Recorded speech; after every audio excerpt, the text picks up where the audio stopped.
Ako si Mama Letty. Mama Alma. Mama Baby. Ako si Mama Isay. Si Mama Wilma pala. Marami na silang nakatapos, di ba, ibang mga course. So, meron din ako nasa Amerika na ngayon. Nakapag-asawa na, doon na din sila nanirahan. Masaya naman ako na nakapagtrabaho dito sa SOS at nakapagbigay serbisyo, lalo na sa mga bata na kailangan talaga ng unconditional love.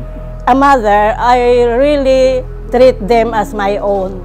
Walang iba kasi wala naman akong ibang family kundi SOS family. Kahit na hindi ko po sila tunay na anak, binibigay at pinapakaramdam ko sa kanila yung mga kakulangan ng kanilang mga magulang. Masaya ako na nagsuserve sa kanila. Nabibigyan ko sila ng love.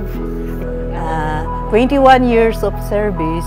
20 years in service. 35 years na po ako dito sa organization na to. For now, we have 113 children and youth na inaalagaan ng ating 8 family SOS Mother.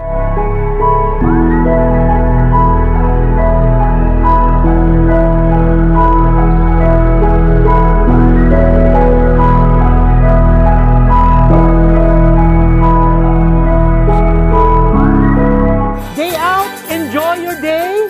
Pupunta kayo sa isang mall sa may San Pedro. Good morning po. Welcome po to SM Center San Pedro.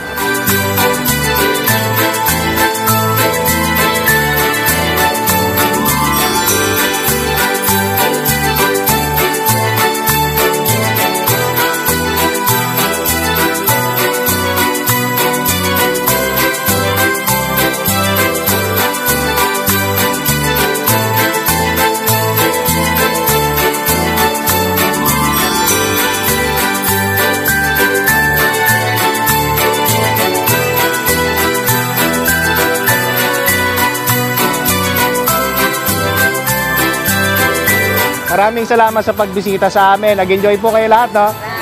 Okay. Thank you, SM Center San Pedro!